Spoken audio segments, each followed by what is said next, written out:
Welcome to Review the Future, the podcast that takes an in-depth look at the impact of technology on culture. I'm Ted Cutler. I'm John Perry. And today on Review the Future, we are discussing Cory Doctorow's novel, WALKAWay. And this is a novel that takes place in a near-future world where the kind of inequality we have today has gotten even worse, and the rich have become even more ridiculously wealthy.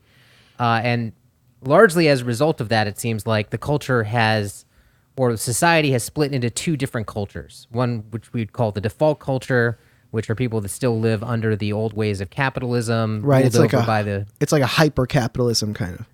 Exactly, ruled over by the hyper-rich, which are called the Zada rich in this world. Right. So that's the default culture. And then there's this increasingly growing walkaway movement, which are people that colonize these sort of, destroyed wastelands that exist partially, I suppose, as a result of climate change or other ecological disasters, sort of recolonize them and set up these, communes enabled by the technology of the day.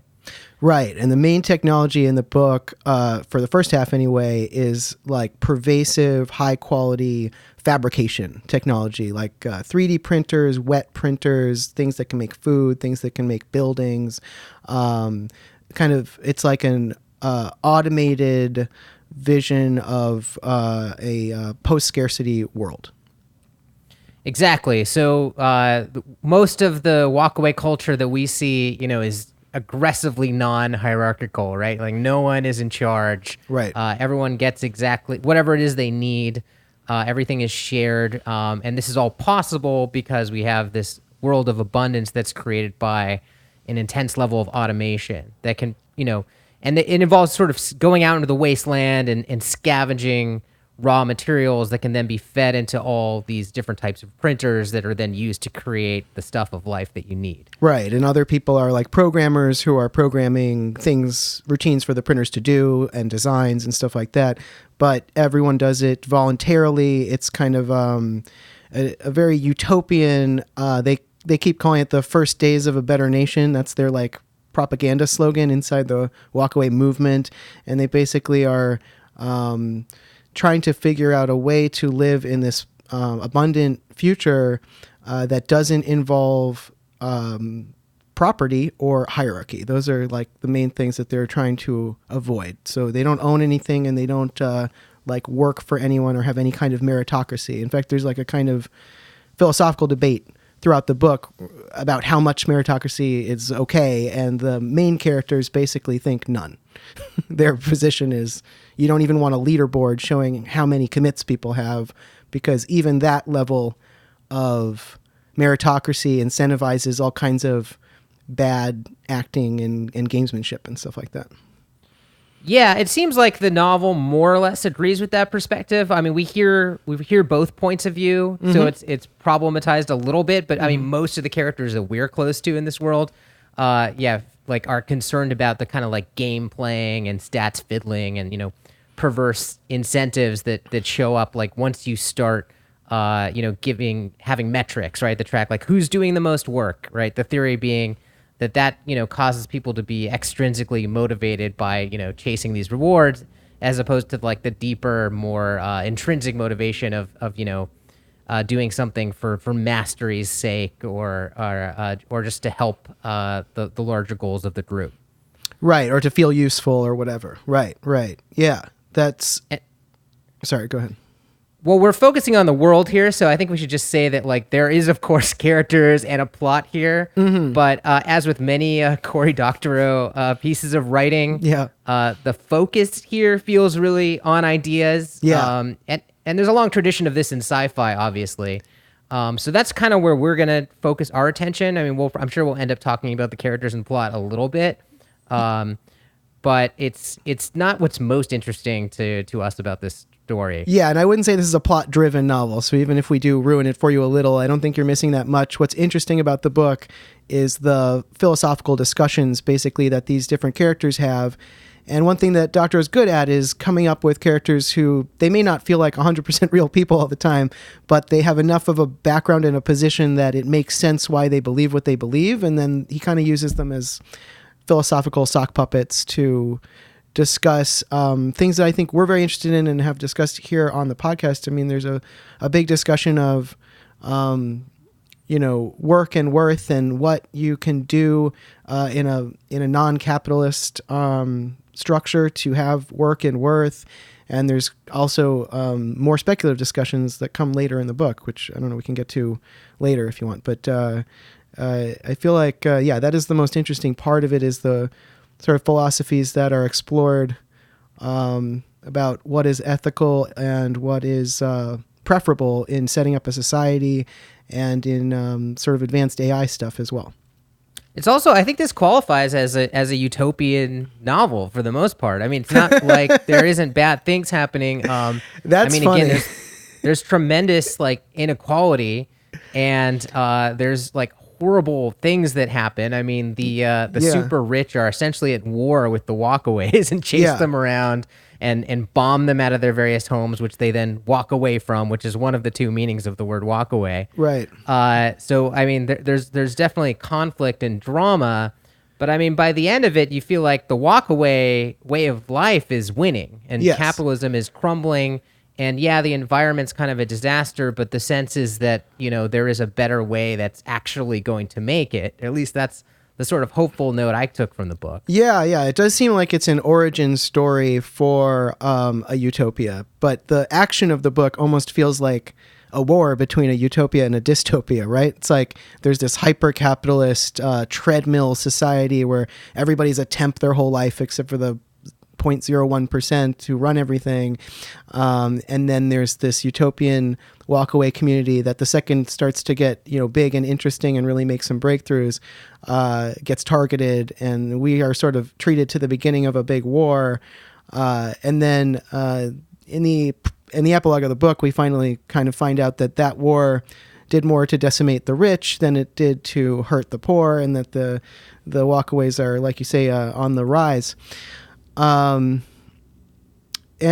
think it is it's almost like trying to figure out, well, if capitalism were to end because of technological forces, like if we were to come to a time when there just wasn't enough scarcity to justify the system of, threatening to starve people if they don't work, then how would that go down? Like, it wouldn't go down without a fight, right? So I think that it's a realistic prediction in the sense that this is, if it were to go this way, I think there would be a last gasp of violence and pain before the rich gave up the privileges that they had become so used to. I think that makes sense. And I think if you had these kind of technologies that made a full walk away possible, I mean, you can kind of do this now, right? I mean, it's not like nobody, you can't print your own food, but you can certainly do some kind of combination of going back to the land and using technology to be less reliant on society. It's not. You can do a version of this, right? Yeah. But it's not nearly as, it's made a lot easier by the technologies they have to just print up all the clothing they want, Yeah. And to fabricate buildings in what seems to be like a very short amount of time. Yeah, and to capture carbon out of the air and then use that to make things and stuff like that. I mean, that's a level of facility with material goods that we just don't have, in our society. But it's a reasonable prediction for the future, I think. Well, and the term like walk away, it makes sense in the context of like tremendous abundance, right? Like it seems like the underlying argument is, right, if there's plenty of everything and you come to take my thing, right? Am I going to fight you for it, or am I just going to walk away and get the other thing that's down the street, right? Right. If there's plenty of things around, I don't need to fight for just one.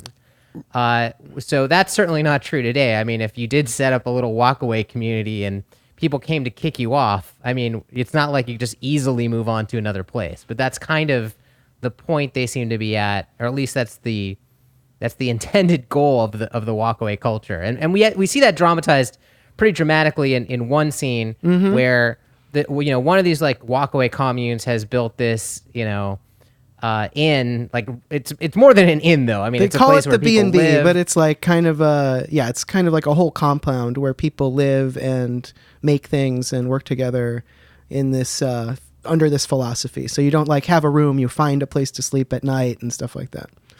Right, and another opposing group, shows up and basically takes over aggressively, and instead of fighting for it, the leader of the Walkaways is basically like, no, that's fine, you can have it. We're just going to start a new, better inn and like improve upon the design that we had in the past. Right, right. And some people think that's kind of crazy, but more or less that plan actually works in the context of this technology.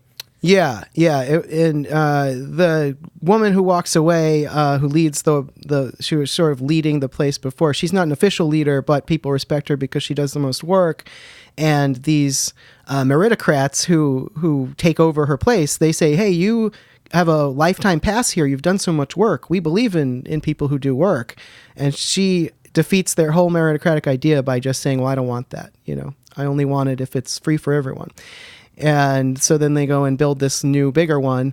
And I think that's the philosophical position of the novel right there. I mean, I liked that sequence because it shows you that in a world of abundance, there is actually an alternative to violence and fighting that maybe didn't exist before. Maybe it was just two zero sum of a world before.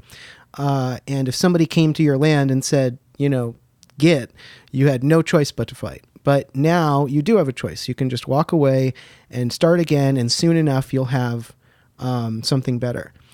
Well, and I like that because, as we talked about, in a world of abundance, there's still some scarcities that are important. I mean, and one of those is just, positional goods and things, if people just want to have more than someone else, right? Mm-hmm. That's something they may not stop wanting just because there's plenty around, right? I mean, we can already see that that's the case today. Sure. So in a world of abundance, you're not going to stop people from trying to take stuff from their neighbors. It's just that if you can kind of, be the bigger person and walk away, and there's enough stuff for you to be able to do that, and you're not too put out by that, then that's kind of like solves that problem. Yeah. Of the fact that some people are still trying to take stuff from others. Yeah. It's like digitally enhanced Buddhism a little bit, right? It's like you can stop desiring the things because they're easy to replace, not because you've reached some enlightenment state of your mind or something, but just because, they're so easy to replace, so you can more easily let go of them than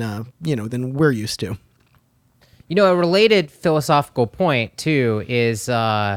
which I think is another really core theme of this, is they talk about sort of a version of, the classic like game theory problem, the prisoner's dilemma, right? About trying to cooperate.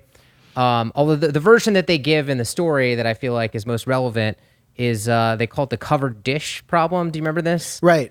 Trying to turn people into covered dish people. And what they mean by that is if there's a problem, do you come to your neighbor's house with a shotgun or with a covered dish of food? Right, and the theory is that what you want are as many covered dish people as possible who are going to commit to option A, the covered dish, no matter what, right? And basically, you just decide to do that no matter what, and yeah, maybe some of the time you walk over with the covered dish to your neighbor's house and you get shot. And obviously that's terrible, but a lot of other times you walk over and your neighbor has the covered dish, so that's great, and then you just have a party. Maybe sometimes you walk over and your neighbor pulls a shotgun on you, but it's only because they were worried about you. And once they see you have a covered dish, they put the shotgun away. Right. That's that's the big turn in the story is that. Yeah. And that's really interesting because, it's a version of Prisoner's Dilemma where, in this version, you get a little bit of information about what your neighbor's doing because you can see the covered dish or whatever. So you slowly approach each other. It's not like you lock in your choices simultaneously. Right. Like so you've locked in your choice sort of earlier, but then you get some information about whether you want to shoot if you're carrying the gun. And because of that, it's a little easier to cooperate in this version than in the classic version where you have no information. But obviously everyone cooperating is the optimal outcome in either case. So anything that you can do to make people more that kind of person who will commit to cooperating, it makes the whole world better because at least some of the time you change a mind and you take somebody who has a shotgun and you get them to put it down. And yeah, this actually happens quite literally at the climax of the book. I mean, there's people like soldiers that are literally putting their guns down in war. Yes. Which is probably the most utopian part of the book. I mean, and that's not unheard of behavior. That certainly has happened in the past, although they seem to be implying that that's happening on like a very large scale by the end of the book. But I think that also has to do with just, the super rich and the capitalist structure kind of losing a lot of credibility. Right. And they have some kind of internet enhanced technique of getting family members of these soldiers to like call out to them from walkaways throughout the world, right? So it's like they're manipulating the soldiers emotionally to try to show them that they're on the wrong side, and it starts to work basically at a key moment. That's something that's hinted at in the story, but it isn't fully played out actually, right? Is this idea of this deep manipulation of social groups. Yeah. I mean, they use this phrase a lot, walking your social graph or whatever. And of course, this resonates with like things today where we're thinking a lot about digital persuasion and botnets and, things like, Facebook leaking your privacy and what someone might be able to do with that, right? To spread disinformation. And that's hinted at in this book. And it's, obviously, if you take the world as a book seriously, this is a power that the Zada rich would have in spades, right? To be able to, infiltrate groups and manipulate them. And we know, in fact, that they have that because they're constantly spying. Yeah. And they are able to capture basically anyone at will. I mean, two characters get captured at different times by emissaries of the default world, and it seems impossible that they would be able to do that without tremendous surveillance and such. Right, but I was surprised that they didn't do more intentional disinformation spreading. Right. Like there was a twist that I thought was coming that didn't come. And this is, without getting too wrapped up in trying to explain the plot, when one of the characters, Limpopo, like sort of comes back as an emulated mind, which is a whole another technology we'll get to in a second. Yeah.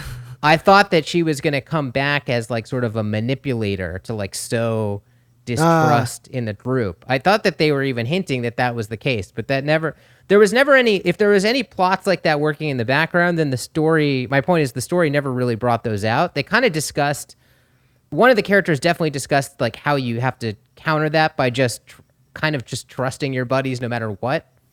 And not letting, paranoia creep in. Right. Because that's what really destroys groups. But it does seem like that is a weapon that the actual ultra-rich would have and would use aggressively that seems like it's held back here, and I'm not sure why. Yeah, the implication seems like that's a problem with other groups in WALKAWAY, but for some reason, like our group of close friends that we have are all pure and none of them can be turned. Although, yeah, there's a really good opportunity in the story for Limpopo in particular to get turned because she gets captured and then ultimately imprisoned for 14 years. And they scan her in prison. And they scan her. Right. So they have copies of her and they are threatening to torture them. So let's just do this now because we're talking about it already. So the big sort of technological change that happens in the book and is dramatized, we are following the characters, is some scientists in WALKAWAY about halfway through the book managed to scan a human brain and create the first functional emulated brain in this world. So like Robin Hanson's idea of EMS, that's the style of AI that's in this book. There's no human level AGI in the book. But there are these M's that have the personality of the person who the scan was made from. The scans are non-destructive, and the first person who's brought up because her flesh body died after the scan in an attack, but it is possible to bring up clones as well. So that also happens in the story, is that accidentally somebody gets cloned because they don't know that she's still alive, basically. And the book gets into a lot of interesting philosophical discussions of emulated minds and identity and, what it's like when you feel like me, but there's another me out there, or you're not the real one, or that your body is dead. They talk about sort of winnowing down the possibility envelope of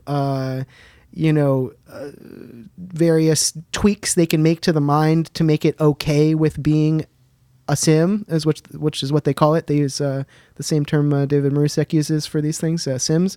And it's an interesting section of the book where they really kind of go through what the development process would be like to try to take somebody who, despite being a scientist who was interested in immortality and wanting to have the scan done, still, wakes up inside a box and has an existential crisis the first few thousand times.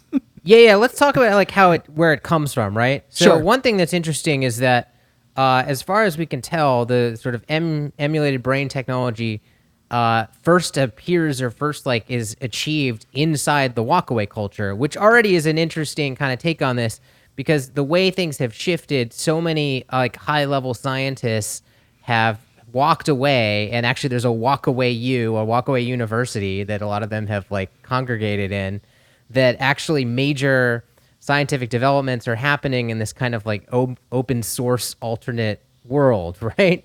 Right. Rather than where you first would expect it to happen, or at least certainly based on today's world, right, where you'd expect this to happen inside the Pentagon or be some highly government funded project, right, somewhere, or at the most maybe at a large private company like a Google, but exactly, or you don't exactly, expect right, it to be at the University of Urbana-Champaign or whatever in their open source software institute, which is sort of the closest analog to this in our real world. Yeah, it's we don't exactly have this. Yeah, I mean it's imagine that, but if all of the smartest scientists were working there in the whole world because they had grown so disgusted with the system that they had previously been serving, and maybe they were also being censored or something in their research. And of course, they're a little bit depicted as zealots because these are people who want to, develop immortality. So I think character-wise, they should be zealots. I mean, that makes sense. It's a pretty esoteric thing to be super into. Sure, and it makes sense that the first person who gets scanned is one of the researchers, frontline main researchers working on the project, who also is sort of, like you mentioned a second ago, it's not an easy thing to get these things running because they usually, have an existential crisis, some amount of time after they're booted up. But as they're booting up this researcher, the first emulated mind, she's able to sort of help the process as it's happening, right? She's able to, as herself being booted up, in the times before she has her crisis, I guess she's able to contribute some information, to talk to people, to maybe make some suggestions about tweaking some parameters to kind of guide the process from the inside, which I thought that was pretty interesting, actually. Yeah, that's right. And then there's also an element where one of the other characters has developed some math that lets them sort of branch out and do a lot of look-aheads where they can kind of figure out if she's going to freak out in the next couple of seconds or minutes or however long. They're not that specific about it, but in the next amount of time, if she's about to freak out, if X or Y or Z happens, and it helps them to modulate her parameters and modulate what they tell her and all the things that they need to do in order to bring up a stable mind in this simulated environment.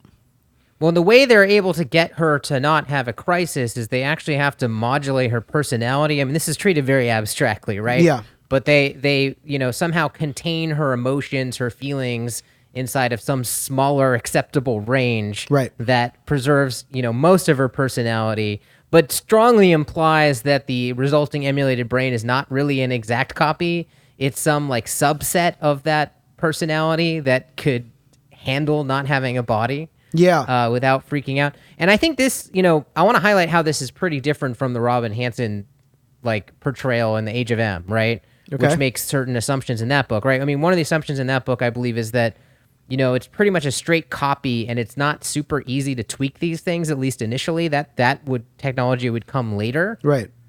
And this kind of is saying they're tweaking right away. I don't know exactly what parameters they're tweaking. Right. But that doesn't sound like the easiest thing in the world, right? I mean, the brain doesn't have natural sliders for different types of, personality, right? Well, I mean, the brain's natural sliders are things like neurotransmitters and stuff, right? Like dopamine and serotonin, like the kinds of things that modern day psychotropic drugs work on.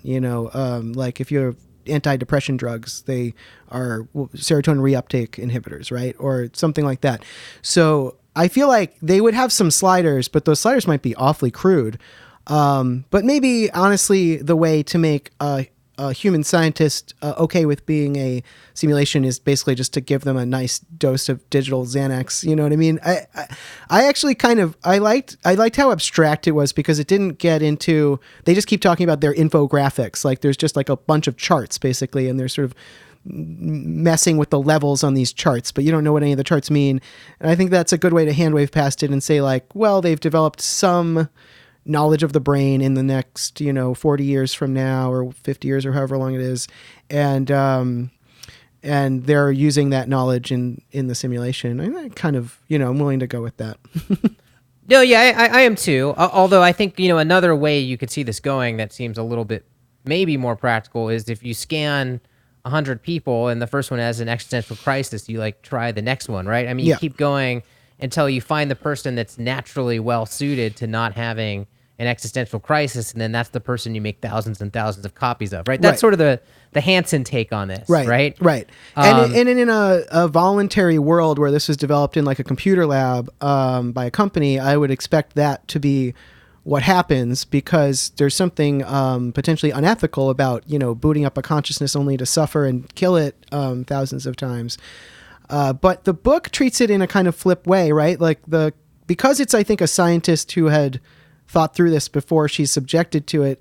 When she realizes it's not her first time being booted up, she just goes, "Oh, am I Groundhog Daying?" She just she has a frame of reference for what that is, and it doesn't terrify her the way that normally terrifies a character who has it happen to them in science fiction, right? I mean, it does terrify her because she freaks out and has a crisis, but it's strongly implied that she's consented to this fully, right, beforehand. Right. I mean, she's like, she doesn't have the crisis whole specifically because of the fact that she's being rebooted, though. She has the crisis because she doesn't have a body and she's dead and all of that stuff, right? It's like it doesn't seem like the Groundhog Daying itself is the cause of her crisis. She just realizes, oh, this is going to be something that's going to happen to me now that I'm a sim. It wasn't super clear to me what actually causes the crisis. Got it. Right? I mean, okay, it could maybe be, it's not clear. I guess I just well, it could be any of those things, right? I mean, there'd be a lot of very upsetting things. I mean, the other thing is that they don't go into too much detail. What the interface of being they're being booted up and they don't have a body, right? So, but they're not simulating a body as far as I can tell. They're not being brought into a virtual space. Right. They're just like in a computer with like cameras looking out. Right. And they have multiple cameras, and then later we get a hint that they have some kind of repurposed interface where they can move a cursor. Yes, that's based upon previous interfaces that have been used by like lock-in patients, that have like lost control of their bodies. Right. So I think that I liked seeing that window into that interface, but I'm not clear why there wasn't any attempt to give them like a digital world to be in. Right. Well, in the context of the story, I do remember, I mean, no one says this specifically, but I do remember that because they're like on the run when they're instantiating these characters, they're kind of like stealing compute cycles to run them. So I would imagine that a simulation would be compute heavy. And so it doesn't make sense to me why at the end of the story, in the epilogue, which we can get to in more detail later, it appears to be in the real world and not in a super high quality simulation, because that seemed like where they were headed. And there's even that thing, do you remember this? About halfway through the book, they're talking to somebody, a minor character, and they say that they want to scan all the walkaways into a computer and shoot it into orbit, right? Isn't that like there's some talk of going to space? Yeah. And that made me think that the end of this was going to be, a paradise contained inside an orbiting computer. Like that made me think that that's where the end of the book was going to go. And then it didn't go there. And I was surprised and a little disappointed. I mean, the computation required for these things doesn't even seem to shrink very rapidly, right? Because when they first come online, it's pretty hard to run even one of these things, right? And like you said, they're stealing cycles to do it or borrowing them. Right. And they're in the middle of like basically a war with a technologically superior enemy, so they're really, they're in a bunker, basically. Yeah. But then there's like a 14-year jump, right? And on the other side of that 14-year jump, we don't have an explosion of the M population. And it's still implied that you have to kind of like they're calling it a cluster, but like you have to they have one character basically carrying an emulated person on them, which like consists of like a bunch of like computer devices strapped to them in order to run the emulated mind, right? So it's not as small as a cell phone. It's bigger than a laptop. It's like a backpack-sized server farm. I think is like kind of the concept, right? Like as much power as today's server farm in like a backpack or something like that. Exactly. So after 14 years, we've gone from like using all of the computing power in a bunker in wartime to basically a backpack, which is progress, right? But we never like see it get to the point again that we think it might get to really quickly, and it all depends on many factors that are hard to predict. But certainly, like in the Hansen book, he predicts like this huge population explosion of emulated minds happening. Actually, I don't know how many years he puts on that before that happens, right? Right. He predicts that the whole M era might be very short. I think I don't remember the exact number of years, but I think the whole M era might be like 2 decades or something in real time. But I guess one of the variables is, where, there's a lot of variables. One, of course, is, how much computing power does it even take to run a mind, period, right? And then the second is when the scanning technology and simulation technology become good enough, how far along is the computing power, right? It's like because you could have surplus computing power once we get to emulated minds, and then it's like overnight you have this huge population of beings, right? All of a sudden, or you could just be barely scraping up against the boundaries of what's possible computing wise, which is closer to what I think we're seeing in WALKAWay. There is some proliferation though, because Dis, the first one of these emulated minds, instances of her get spun up by basically every WALKAWay community all around the world. So it's sort of middling. Yeah, it's like so that's that's somewhat explosive. That's 10, 20, 30, 40, 100 disses. It's not millions of disses.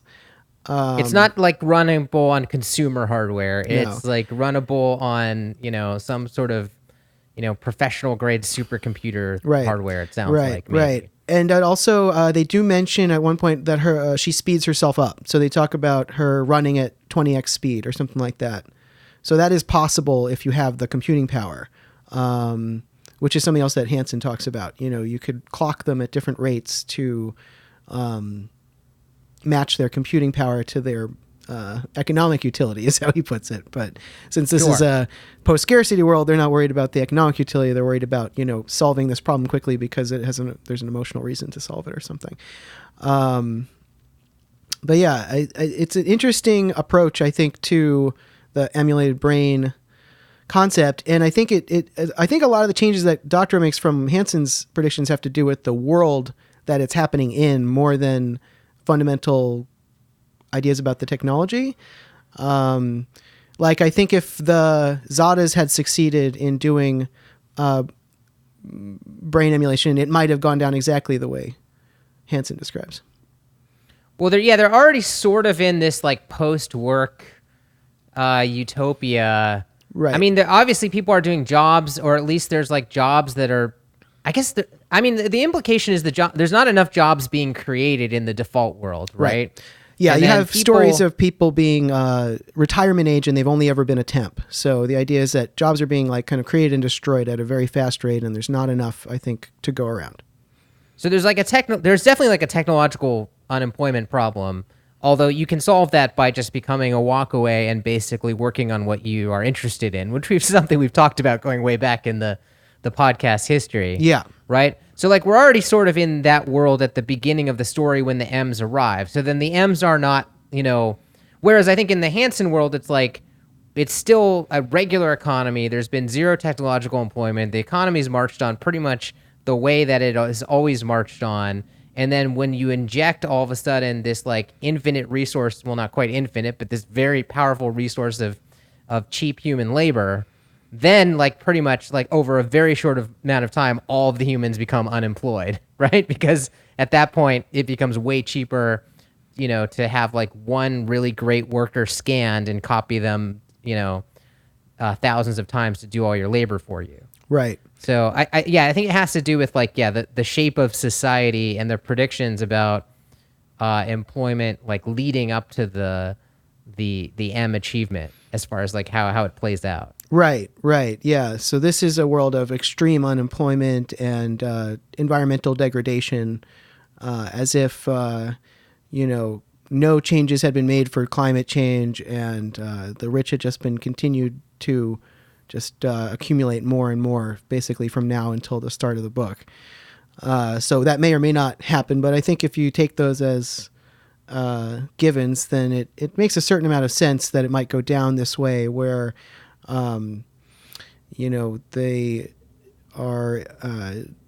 they make this breakthrough out in the WALKAWay world, and then it's very threatening to the default way of life, so it becomes a big conflict between them.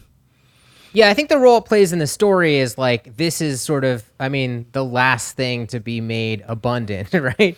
Like now we can not just print food and clothing and houses, we can print brains, and now we can not just, walk away from our homes, we can walk away from our bodies, right? That's right. Thematically the role this plays. It's like... Right. And that's why I thought the satellite thing was going to be the end, because it's like, then you can walk away from the Earth, right? Why are we fighting over the Earth when we don't need it? We can all live in a paradise heaven built in a satellite server farm, right? And then that's why that felt to me like that's where the book was going, as it seemed like it's like they just keep finding more and more technologically enabled ways of walking away from the old fights and the old limits. And then it was surprising to me when that wasn't where the book went. Yeah. They spent a fair amount of time talking about that, and then they didn't go there, Yeah. which is, I also was a little bit surprised by that. Yeah. Let's talk about climate change, right? Because obviously that's like a huge, like, I don't know if those words are even said. No, they are. Maybe they are like once or twice, right? Yeah, a couple of times. There's one point when they're flying on a Zeppelin, right? So one of the technologies in this world that's a minor technology is they have these Zeppelins that don't direct themselves. They don't use any energy to push the Zeppelin in one direction or another. They just go wherever the wind blows, right? That's a sort of philosophical idea that's similar to the WALKAWay thing. And one time they're riding on a Zeppelin and they say like, well, if old man climate change, throws us any unexpected weather events or something. Oh, right. I remember that. And there's just a couple of times, like they say Cape Canaveral is a scuba site, which is a climate change reference. And they say, there's just a few times when they say basically that Canada, which is the main setting of most of the story, Doctorow, the author, is Canadian, like all science fiction authors are, I guess. There's a couple of times when they say things that indicate that Canada is pretty warm these days, which I think is also a climate change related thing. Yeah, not unlike the way it was handled in Autonomous. It's kind of like ever present in the background, obviously influencing the way things are playing out. But, I guess it is mentioned those few times, but like certainly not discussed a lot directly, which I appreciate. And I obviously think this is something that must be on Cory Doctorow's mind. If you look at his acknowledgments in the back, he mentions 3 books in particular that influenced this book, one of which is Thomas Piketty's book, Capital in the 21st Century, which we did a review of way back, actually. Yes. So if you're a new listener, you may want to go check that out. Yeah, if you want to hear me tell you everything that's in that 700-page book, there's 2 podcast episodes about it in our archive. Yeah. And And the influence of that is pretty obvious. I mean, we have these tremendously wealthy people. It assumes inequality just marches forward unstopped. Yeah, he literally says like the rich guy's money makes 10% a year, which is like a Piketty idea. I mean, there's like a couple of references directly to it in the book. Yeah.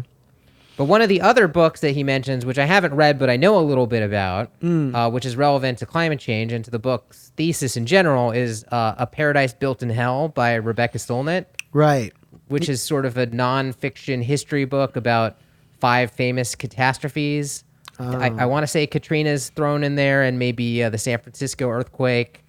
And it, again, I haven't read it, so I'm just going to like sort of paraphrase what I've heard about it. Mm-hmm. But apparently that book sort of shows the fact that, when a catastrophe happens, the vast majority of people respond well, right? They're altruistic, they help each other, they come together. And that what usually mucks things up is what they call elite panic, right? Is basically the rich people worried about the poor people freaking out, worried about the poor people rioting, and so they like preemptively send in, the cops and so on to keep order, and that's actually what ruins everything. Right. It becomes a sort of self-fulfilling prophecy, right? Where it's like if you assume the worst of human nature, that's exactly what you get. And I feel like that theme is like strong in this book. Yeah. Right? Yeah. And like the way that interacts with climate change is obvious, right? I mean, I mean, climate change, I think, has a pretty good chance of not, ending all life on the planet, but it's certainly going to be a tremendously terrible disruption accompanied by many catastrophes. And a lot of it's going to be defined by like how people respond, right? Yeah. I mean, do we respond to it in a humane way that like facilitates, the peaceful movement of people where necessary, and restructuring society where necessary, and geography and so on, or is it going to be dominated by this sort of more of like scarcity based mindset, this sort of elite panic that says, well, you know what, if the tides are rising, I better take care of myself, right? Right. And screw everybody else and like huddle down in my own personal bunker. So I feel like that's like a big, or I guess what you call like eco-fascism these days, right? This is like, have you heard this term? Yeah. Which is like, and it does sort of seem like that is where like the right wing is about to end up, right? Because at some point, the climate change denial doesn't work anymore. Yeah. And then you just skip right to the next step, which is, okay, fine, climate change is real, but that just means it's going to be a hellscape and everyone's out for themselves now. Yeah. So yeah. And I'm going to take we all can't the afford good to land. help anyone. Right. Yeah. Well, and what I'm reminded of as you're describing that is that it's a societal scale prisoner's dilemma, right? It's another situation where if we all cooperate, it works fine. I mean, look, there's going to be destruction and there's going to be changes, but changes are part of the world. They're part of life. As long as the changes are managed, they can be positive. If we just all defect, then we'll get the worst possible world. And it seems like the default world, is kind of like that elite panic. They keep assuming that the walkaways are terrorists or otherwise out to destroy them, when actually they just don't want anything to do with them. But they can't really get that through their heads because their richness just makes them too egotistical to think that anybody could just, not give a shit about them. And they end up basically attacking it. And ultimately that comes back and haunts them. It's not really dramatized in the book, but there's an indication that there's a big like civil war between the rich in the interim 14 years that ends up basically turning the tides toward the walkaways. So yeah, I don't know. It's an interesting sort of Matryoshka doll that he builds here, where everything is a kind of macro or micro scale prisoner's dilemma, up and down, and you kind of see the benefits of cooperation in this book. Yeah, no, I think that's really well said. I think that's exactly the case. Something else that doesn't play a very large role in the novel, which is odd considering it's Cory Doctorow who wrote it, but it's there in the background, is intellectual property. Yeah, it's in there a little. I mean, the implication is that the walkaways are clearly violating, people's intellectual property, right? Or at least like they plausibly are, right? That somebody has claims to patents on, many of the technologies they're using to build their little automated socialist communes, right? Right. And the original excuse for getting our mainish characters into Walkaway in the first place was essentially an intellectual property-based dispute, was it not? It's she's stealing the Muji bed patent or whatever for that communist party that starts the book off. And well, it's also other things. That leads to them attacking them, which leads to her friend dying and stuff. But it seems like the main cause, the first cause of all the trouble that the main characters get into that leads them to walk away is based in a kind of intellectual property dispute. I mean, that one was more than intellectual property though, because what they do in that communist party is they break into an abandoned factory that's like non-viable economically anymore, but still has, working machines. And it's an automated factory, so it's not a factory that could employ anyone. It's just a factory that could be spinning out beds. Right, and it's got what they call feedstock, which is sort of the generic, stuff you feed into the printers, lying around. And so they throw a party in this like abandoned factory while also, printing up free stuff for everybody, which is, I mean, that would just be called straight up, trespassing and theft, right? I mean, that doesn't even need to be an intellectual property violation to be against the law by today's standards, it's a property violation as well. Yeah, it's both. I mean, I guess it's both. Yeah, they come after her for their patents as well as for the physical access to the space and all that. Yeah, that's right. I guess what I'm saying is the role it seems to, and maybe this is pretty realistic actually, the role that intellectual property seems to play in the book is another pretext for the rich to attack the walkaways when they feel like it. Yeah, right. That's right. Along with terrorism and whatever else is on that list. Right. They can just claim intellectual property whenever they want. So in that case, maybe it's a bit like the drug war. It's like we can always like plant some coke on you so that we can arrest you if we need to. Right. But we're in the meantime we're gonna it's impossible to thoroughly prosecute like every drug violation or every intellectual property violation in this case. Yeah. And it kind of gives us a useful lever, right, to mess with you when we want to mess with you. I guess that's maybe actually pretty realistic. Yeah, I think that's right. And it is shown that like the walkaway culture is embracing an open source philosophy. They share all their repositories with everybody, including with the default world. And then they mention that the default world steals a lot of their ideas and instantiates them, but doesn't give back. So it's very much like the open source and closed source world now, basically, very much like the way it works now, which is that, you have people who work on the Linux kernel or something, and then you have people who absorb some of those innovations into their work. And despite efforts to police it, it can't totally be policed. Right. I guess it implies, though, that there was... Because I would feel like as walkaway culture is forming, there would be some critical early moment that presumably would have happened before this book even started, right? Yeah, or in that flashback, that one flashback to the first B&B or something like that. Is that right? I don't know. There's one flashback where it seems like it's more like early days of Walkaway.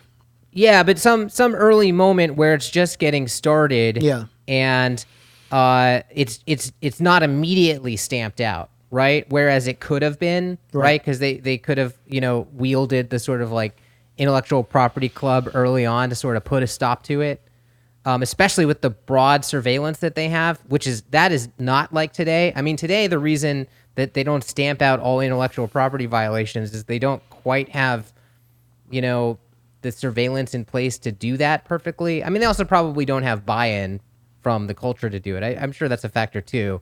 But it does seem like, at least in this world, there would have been like some period there where this new culture is forming. It becomes big enough to notice it, and it's pretty easy to pin these violations on them, and you could pretty much put a stop to it right then. But for whatever reason, that didn't happen. Right. And then it sort of becomes baked in this like way where it's almost treated one of the reasons they give for like the super rich keep allowing the walkaways to continue to exist is it becomes like R&D, right?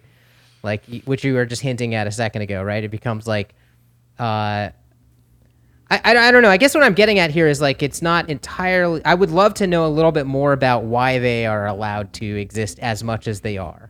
Right.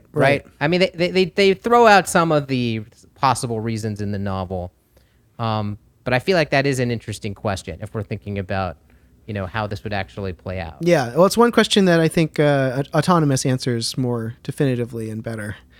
And this is interesting to compare these two books because I think they have certain superficial elements in common, but they're actually really different. Yeah, no, I think they have a lot of similar themes, but they feel very different. Yeah, well, they both have this like bunker kind of setting where a small band of pirates is sort of being chased around the globe or the country by a technologically superior kind of fascistic hyper-capitalist force. But they also have a lot of differences, and I think it's really interesting to see how these two people who both have like Electronic Frontier Foundation backgrounds and are very steeped in the kind of, hacker culture of the 90s and the, open source culture, how they approach speculative work about a kind of like similar near future time where AI's gotten better and the environment's gotten worse and where the society has continued to bifurcate. But they actually do come out with, I think, pretty different visions of how everything goes. Yeah, I mean, again, the focus on this novel really is, stuff being, going digital in a sense, right? Or like being dematerialized. Yeah. And actually, like, this is a smaller point, but something that I like about the book is that term schlepper. Yeah. So this is like sort of a derogatory term that you throw around, especially at people who are like noobs, like showing up to the WALKAWay world for the first time. Yeah. They inevitably they're leaving their old life. So they like stuff, bags with everything they think they're going to need. Yeah. And of course, like the true life of a WALKAWay is you don't really need anything. You just print or borrow whatever you need as you need it. Right. And I like that because I think that feels like something that we're already in that trend line in some ways. Yeah, for sure. Yeah, like the whole like, minimalism thing is a little bit like trying to schlep less. I just also like the use of the Yiddish there. It's a good word.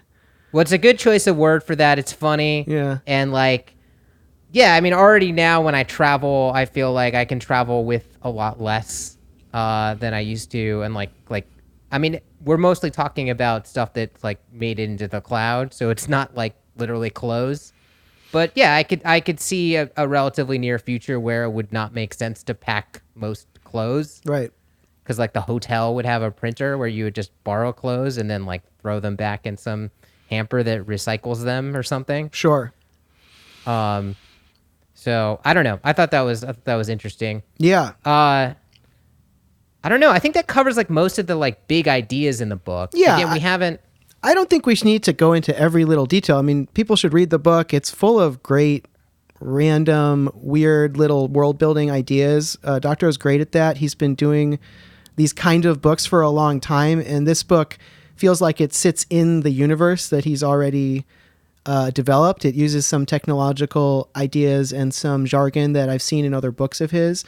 One thing that's kind of cool is it's a little bit of a origin story for some of the ideas that are in some of his books. Like if you ever read Down and Out in the Magic Kingdom, his first book, that one has these ad hoc committees that run everything, and this idea of adhocracy, like a kind of self-organizing anarchistic way of running things, and that has a little origin moment in this book. And that's also like a super like stats-based world, right?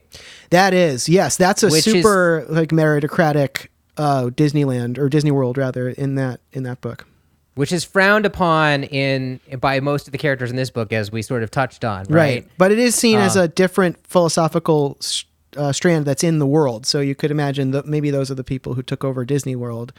People like that one character who takes over the B&B at the beginning and then gets an interesting sort of resurrection. Gets murdered in the snow, right? He is murdered in the snow, yeah. But before that, his character is redeemed, and then he's murdered in the snow. Yeah. In classic fictional fashion. Yeah. Actually, that was a cool scene. I enjoyed that. But yeah, that's something that's in here. The idea of deadheading, which is a jargon that he's used before, which is what he calls cryogenic sleep, basically going into suspended animation in order to see what's coming next. And should we talk about how that was like sort of an unexplored plot point? Because yeah, sure. So at one point when the Walkaways are holed up in this bunker, and they know they're just discovering unlocking the ability to emulate minds, which is something that the super rich are very interested in potentially stopping or taking from them. Right. And the rich are outside their door. Like two like mercenaries that are hired by the super rich like come in presumably to take over the Walkaway facility or to kill them all or who knows what. Right. And they've set booby traps so they pretty easily capture the mercenaries, and then they don't know what to do with them, right? It's like a wartime situation, right, where you could keep them, you could either capture or kill them or let them go, I suppose. Right. Well, they're arguing about either killing them or letting them go. Those are the two options that they're initially arguing over, but then they realize they have a third option. Right, and the third option in this case is deadheading them, right? Is like sort of putting them into this kind of like cryo sleep that it's like, I guess there's been some trials with animals where they've been able to put things under and revive them. So there's some very minimal proof of concept, but that isn't 100% and doesn't fully apply to humans. Right. So it's like kind of condemning them, but then they also have this scanning technology, so they also scan them. Yes. So they back them up and then they deadhead them with no certainty that they can be revived. And one of the characters helpfully calls them Mangala during this discussion as to whether that's a good idea, and points out that, doing medical experiments on your war prisoners is generally a frowned upon practice.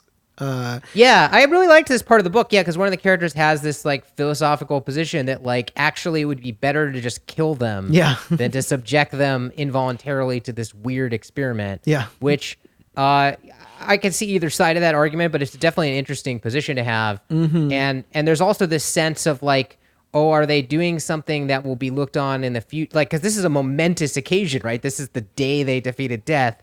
This is maybe, and like everything is logged and recorded and surveilled in this world. Are they going to be put on trial as war criminals for this in some future? And they're sort of conscious of the fact that they're living history as it's happening. It's a really interesting moment, but then it doesn't go anywhere in the book at all. It's just dropped, and then there's like a little hand wave at the end where they say something about, basically these guys were eventually killed and nothing interesting ever came of it. But that was something that I was very interested in when it happened, and then kind of disappointed in the way it went in the book. Because that is such an interesting, I guess he just wanted to have the philosophical argument. I guess that's the only reason it's there for Doctorow. But I was hoping that it was going to be more of a, maybe something that would turn the public against them, or that would get used by the propagandists to turn the public against them, or something like that, for the plot. Well, maybe that segues into our sort of final like critique of the book, right? Sure.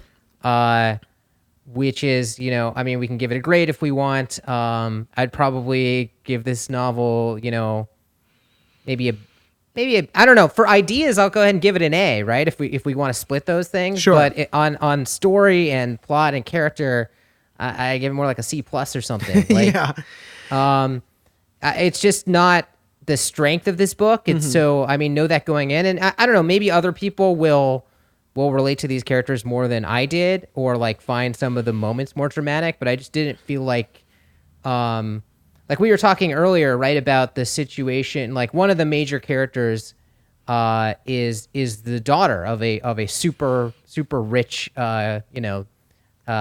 gazillionaire or whatever person. Right. And at one point she gets like recaptured by her dad and put in captivity, which could be like some sort of tense moment. But as you were saying earlier, right, she just kind of escapes and it's not like milked for any. Yeah, I had a problem with just none of the major characters are ever given a really hard character choice to make. I mean, there's some heroic action, and there's a lot of genuine danger from outside, a lot of exogenous genuine danger that they're in. So there's pulse pounding moments when you think they're going to die, or some of them even do die. But there isn't there wasn't for me a really great moment where any of the characters that was most important like had to make a really interesting dramatic choice. And in general, I just didn't feel like any of the characters also was like a main character, which in some novels works. They're just ensembles and you care about everybody and it's fine. But in this book, I felt like it was a detriment. I wanted to have a little bit more of a hook with one of them.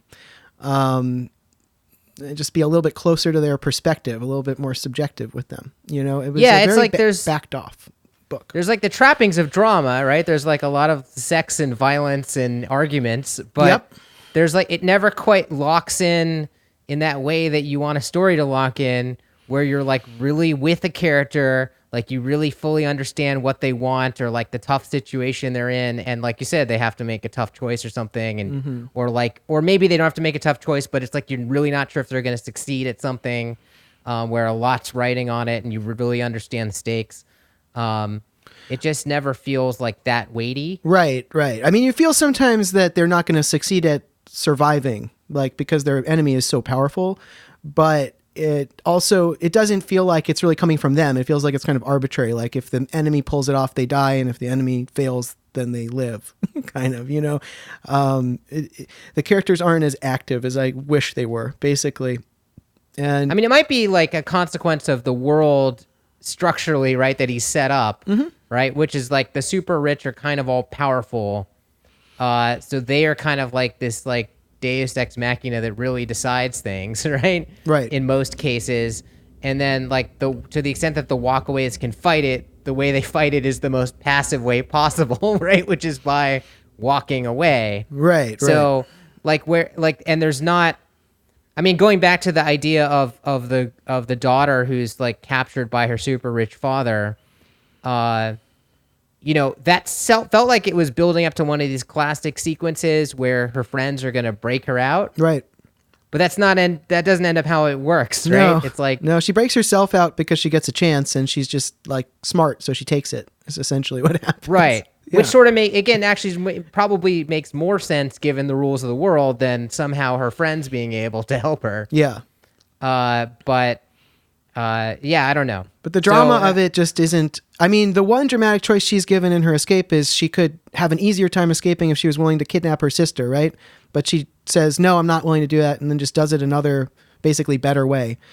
So it doesn't feel like a hard choice. It feels like a correct moral choice, but not that interesting of one. I don't know. I mean, look, I've read a lot of Cory Doctorow stuff in the past. He's always, for me, like my favorite author about ideas. Like, I think he just has all the ideas I want discussed in his books, and he really manages to pull a lot of ideas into these things. And he's consistently not my favorite author when it comes to character, plot, and sentence style. I mean, those are not things that I think he excels at compared to other writers out there. I mean, I enjoyed reading Autonomous more than this book, I think, even though this book probably had more intellectual ideas in it that I liked. But I still would recommend this book, especially to our listeners, because I think it really is a great fictional way of thinking through consequences of a whole bunch of different, genuinely interesting, well thought through speculative things. So even though the sex scenes in particular were not my favorite, they were. Oh yeah. I started skipping those at a certain point. I skimmed some of them. There are a lot of them, and they all have a certain schematic quality to them that I didn't care for. Despite that, I think there is actually a lot of genuine value in this book. So even though maybe, I agree, it's maybe a C in terms of writing and an A in terms of ideas. So maybe I'll give it a B on average. Yeah. And it's part of a tradition of sci-fi books too, that are, often the ideas is really what's important about them. And I think that's totally okay. Oh yeah, absolutely. Yeah. Especially if you do it as well as he does. I mean, he really puts a lot of ideas into one book. It's definitely an accomplishment, like pulling all this together, right? Yeah. It's like, it's a very well drawn world. The world, as in many sci-fi stories, is like the true main character here. Yeah. I think that's the answer. Yeah. Yeah, that's right. All right. Well, so shall we wrap it up there? Yeah, I think we should. So I want to quickly thank our editor, Marius Hugo. And until next time. I'm John Perry. I'm Ted Cupper. And you've been listening to Review the Future. To subscribe or leave a comment on this episode, please visit reviewthefuture.com. You can also send emails to feedback@reviewthefuture.com. Thanks for listening.